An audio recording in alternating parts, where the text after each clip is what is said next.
تحریک تبلیغ کی برکت سے معجزے۔ متحدہ عرب امارات سے ایک جماعت 40 دن کے لیے روس میں تبلیغ کی غرض سے گئی تو جس مسجد میں ان کی تشکیل ہوئی بدقسمتی سے اس کا کفل بھی زنگ آلود ہو چکا تھا۔ جماعت کے ساتھیوں نے مسجد کھولی تو ساری مسجد مٹی کا ڈھیر بنی ہوئی تھی۔ پوری مسجد میں گرد و غبار جمع تھی۔ انہوں نے پوری مسجد کی صفائی کی۔ نماز کا وقت ہوا۔ اذان کی آواز سن کر ایک بڑھیا تیز قدموں سے چلتی ہوئی مسجد کی دہلیز پر آ کھڑی ہوئی اور حیرت سے جماعت کے ساتھیوں کو تکنے لگی۔ غور سے ارد گرد کا معائنہ کرتی رہی۔ ساتھیوں کے دریافت کرنے پر کہا کہ میں یہی پڑوس میں رہتی ہوں۔ 70 سال ہو گئے ہیں۔ میں نے کبھی اس مسجد میں کسی کو آتے نہیں دیکھا۔ جیسا آپ کو کرتے دیکھا یہ سب میرے باپ دادا کرتے تھے، لیکن ان کے بعد جوں جوں وقت گزرتا گیا سب بدلتا گیا۔ جب جماعت والوں نے یہ دلسوز باتیں سنی تو رونے لگ گئے کہ ہم نے آنے میں بہت دیر کر دی۔ اگلے دن یہ لوگ محلے میں گھر گھر دکان دکان پر جا کر کے لوگوں کو جو ناسمجھی کی وجہ سے مرتد ہو چکے تھے ان کو اسلام کی دعوت دی، پھر سے مسلمان کیا اور مسجد میں لائے۔ چند ہی ہفتوں میں پورے محلے میں دین کی لہر آ گئی، جیسا کہ اسلام ان کے لیے ایک نیا مذہب ہو۔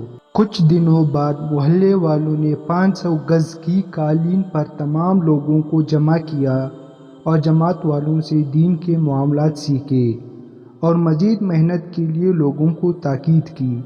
پھر جب ان کے 40 دن پورے ہو گئے تو ان کی رخصتی کے دن اس محلے میں گمسان کا عالم تھا، جیسے کہ ان کا کوئی خاص عزیز فوت ہو گیا ہو۔ یہ آپ لوگ کہاں جا رہے ہیں؟ کیا آپ لوگوں کو دکانیں چاہیے؟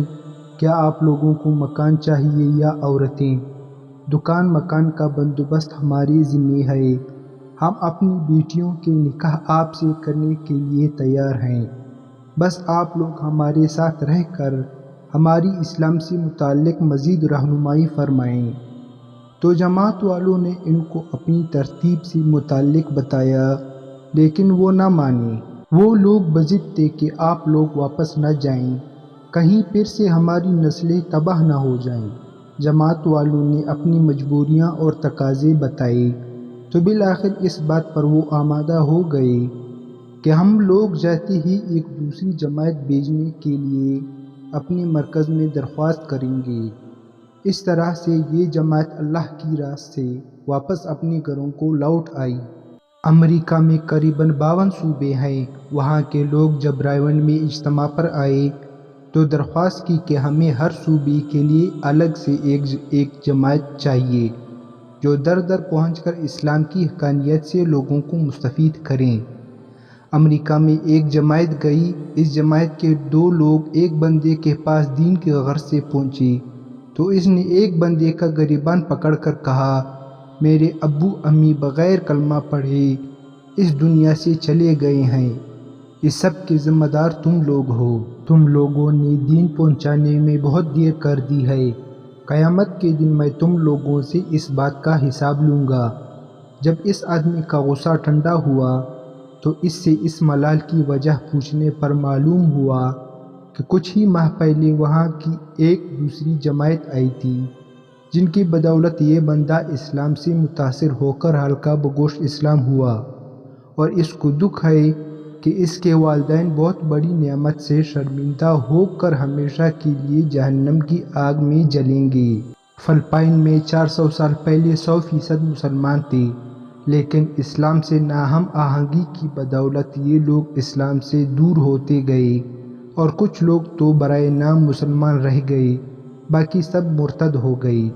کسی کا باپ عیسائی تو کسی کا بھائی۔ جب پہلی بار 1976 میں رائے سے وہاں جماعت گئی تو 7 آدمی اس کام میں لگ گئے۔ پھر 1993 تک 1 لاکھ فلپائنی تبلیغ کی محنت پر گامزن ہو چکے تھے۔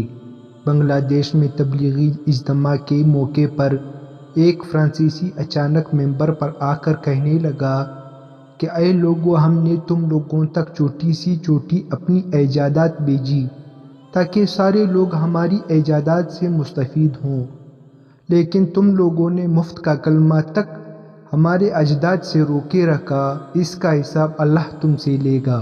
چند سال پہلے تنزانیہ میں ایک جماعت گئی۔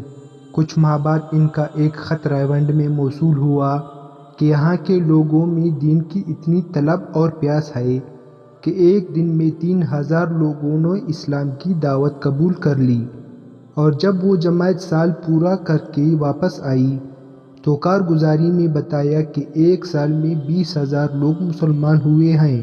انگلینڈ میں 1952 میں جب پہلی جماعت گئی تو وہاں صرف 2 مسجدیں تھیں، اور اب تبلیغ کی محنت اور اللہ کے کرم سے 1500 مساجد ہیں، جن میں سے 100 سابقہ گرجا گھر ہیں۔ انگلینڈ والوں کا کہنا ہے کہ وہاں اب گرجا گھر بہت کم رہ گئے ہیں۔ جب بھی کوئی گرجا گھر خرید فروخت کرنے لگتا ہے تو مسلمان خریداری میں پہل کرتے ہیں۔ ایک گرجا گھر کی خریداری پر ایک ہندو نے مندر بنانے کے لیے قیمت میں چڑھائی کر دی تو مسلمانوں کی عورتوں نے اپنے زیور بیچ کر اس کی رقم ادا کی اور گرجا گھر کی جگہ مسجد تعمیر کرائی۔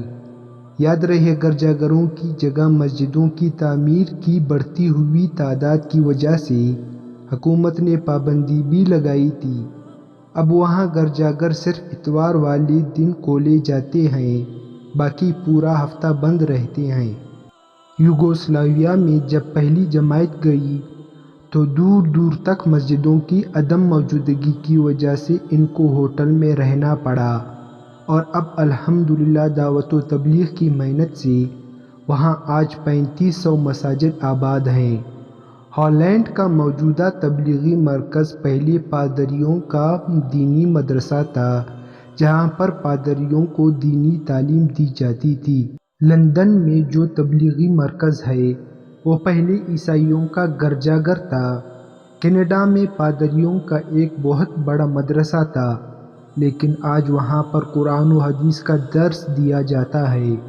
فلپائن سے ایک جماعت کو کیوبا بھیجا گیا، جس کی برکت سے وہاں کے 3000 مرتدوں نے کلمہ پڑھا اور 30 باقی لوگ بھی اسلام کی دولت سے مالا مال ہوئے۔